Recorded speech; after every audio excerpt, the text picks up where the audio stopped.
Hey guys, so welcome back to my YouTube channel. तो आज के इस वीडियो में हम अपडेट ले लेते हैं मार्केट के बारे में and I will give you my reasons why I think कि क्रिप्टो मार्केट नीचे की तरफ और टूटने वाला है and the bear market will continue for a long period of time still and we are not at the bottom yet.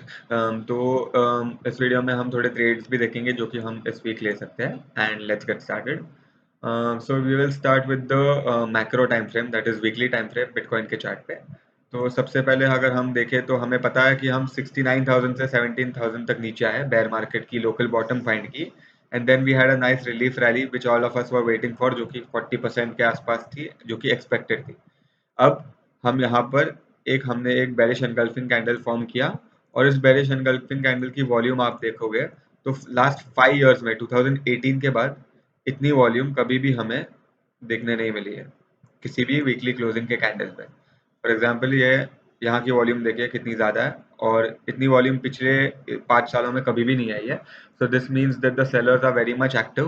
This candle shows that with high volumes the sellers are very much active in the market and the bear market can still continue for a long period of time। halving को भी 600 days बाकी है तो it is very likely that the bear market still continues। Secondly अगर हम हमारा fib retracement ले ले from swing high to swing low, ये हमारा स्विंग हाई था, ये स्विंग लो था, तो हम देख सकते हैं कि हमें एग्जैक्ट 0.236 पे रिजेक्शन मिला है which is very strange.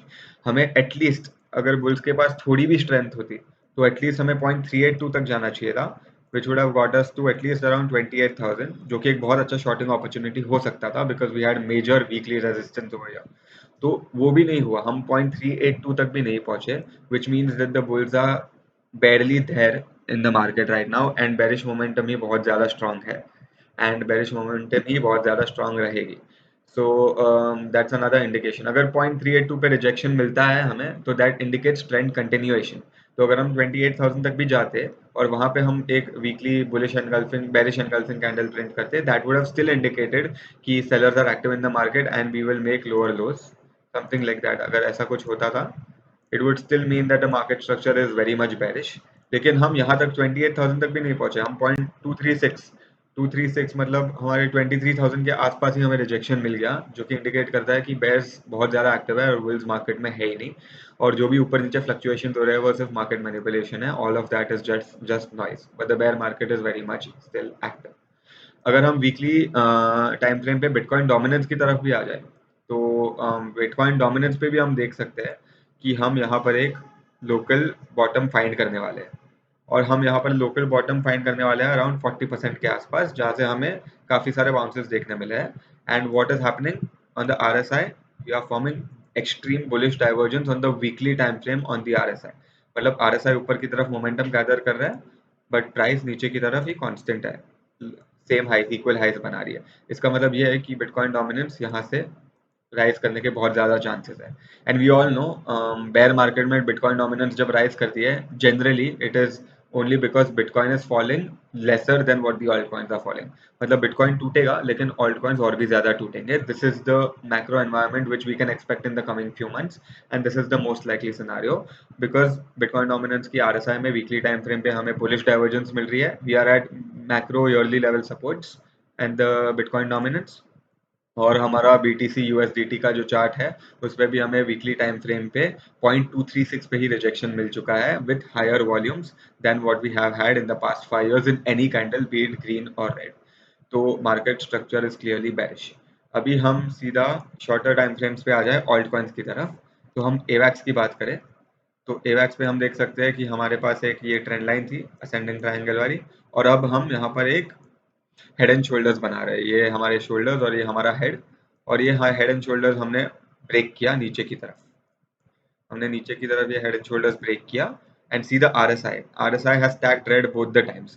now with the latest red tag at the RSI there is a 90% probability कि प्राइसेस ऊपर की तरफ बाउंस करेगी और फिर नीचे की तरफ एक लोअर लो बनाएगी because we have tagged red on the most recent tag at the RSI।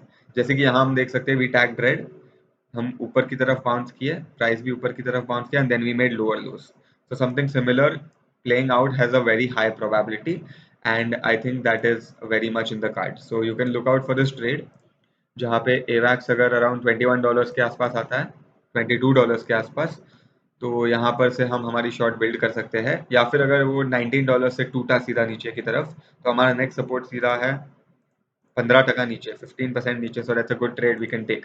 Either at the break of $20 or at $22, we can start building a short position at AVAX. And what we want to see ideally is RSI get back to this yellow line. हमारी stochastic RSI जो कि ये red line है वो ऊपर की तरफ आके नीचे की तरफ कर्ल करनी चाहिए, और साथ ही साथ हमारा प्राइस जो है वो भी अराउंड $22 के आसपास आ गया to retest this head and shoulders. And we see a bearish engulfing or an evening star, that would be a perfect shot with targets as high as 15-20% as well. नीचे की तरफ हम टारगेट कर सकते हैं. तो this is one of the trades that we can take in an alt coin.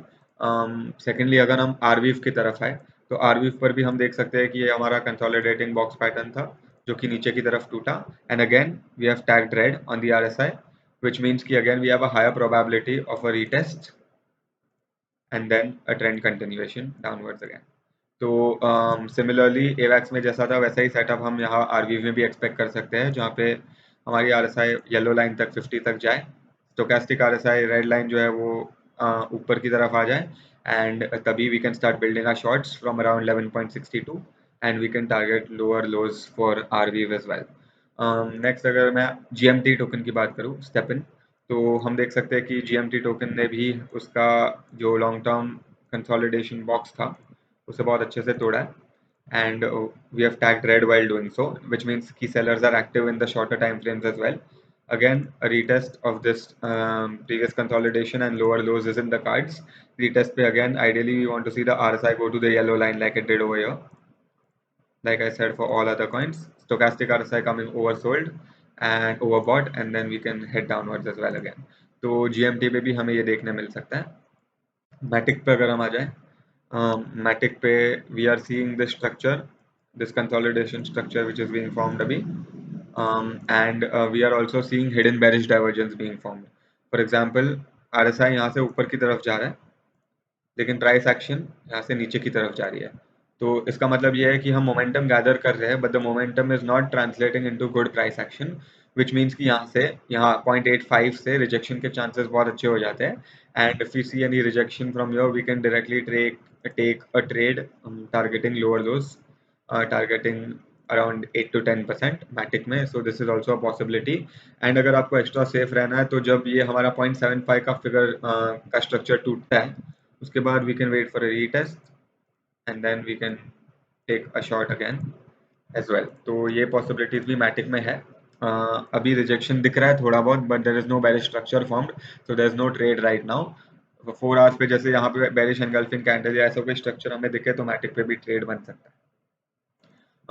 Algorand पे अगर हम आ जाए, एल्गोरैंड पे भी हम देख रहे हैं कि ये कंसोलिडेटिंग स्ट्रक्चर था 4 आवर्स में, उसको हमने तोड़ा नीचे की तरफ, and now we are retesting it. We broke it, now we are retesting it again, and now we can have a good probability of it going downwards again. However, इस trade में थोड़ा केयरफुल रहने की हमें ज़रूरत है, because RSI is showing bullish divergence as well. जैसे कि RSI ऊपर की तरफ जा रहा है और प्राइसेस नीचे की तरफ जा रहे हैं, which is bullish divergence. तो ये bullish divergence हमें यहाँ से अराउंड ऊपर तो लेके गई, बॉटम से 7-8% ऊपर लेके गई, लेकिन अगर RSI भी और ऊपर जाता है, तो as soon as it goes a little bit more up, तो it will start making hidden bearish divergence again. तो यहाँ एल्गोरैंड की लिमिटेशन अराउंड 0.3105 तक आ जाती है मैक्स टू मैक्स. यहाँ पे यहाँ तक प्राइस जा सकती है इन माय ओपिनियन, एंड यहाँ से हम शॉर्ट बिल्ड करना स्टार्ट कर सकते हैं. थोड़ा कैपिटल हम यहाँ पे भी डिप्लॉय कर सकते हैं, एक्सपेक्टिंग कि ये वाला स्ट्रक्चर जो है वो भी टूटेगा नहीं, and the bearish structure will go on and will get a rejection from your itself. तो 25% कैपिटल यहाँ पे हम डिप्लॉय कर सकते हैं यहाँ के शॉर्ट पे, if we see an evening star on an engulfing candle, and बाकी 50-75% capital we can enter at 0.3108 as well. So that's the game plan for this week. And mostly काफ़ी सारे ऑल्ट कॉइन्स पे हमें यही देखने मिल रहा है, यही सिमिलर स्ट्रक्चर्स देखने मिल रहे हैं, जहाँ कंसोलिडेटिंग स्ट्रक्चर्स नीचे की तरफ ब्रेक डाउन हुए हैं और उन्हें रीटेस्ट कर रहे हैं हम. But again as I said, main thing is macro looks extremely weak, and S&P और Nasdaq भी बहुत नीचे गिर रहे हैं अभी, and you see a weekly bearish rejection candle with higher volumes than you have had in the past 5 years, and the weekly RS stochastic is also getting slowly overbought. So all these macro conditions and a 2.236 rejection, which is very weird, जो होना नहीं चाहिए था, 0.236 पे rejection मिला हमें, जो कि बहुत ही वियर्ड है. So because of this the macro still looks bleak. And अगर यहाँ से हमें बाउंस भी मिला, मे बी अगर 17-18,000 is the bottom, again we make a double bottom and we go upwards. तो 28,000 और 30,000 के बीच में एक ड्रीम शॉट बन सकता है, where you cannot go wrong at this time. 30,000 पे शॉट करना is something you cannot go wrong. आपको सीधा 10 to 15% का प्रॉफिट मिलेगा ही मिलेगा. एंड अगर आप 2x 3x लेवरेज पे भी प्ले करते हो तो भी वो काफ़ी सेफ है लिक्विडेशन प्राइस से. So you can manage your risk accordingly. So that's my analysis for the coming few months, and I hope you like the macro and the micro analysis and the trades that I took. Do like, comment, share, and subscribe to the channel if you learned something new today. And I will see you all next time. Thank you for tuning in.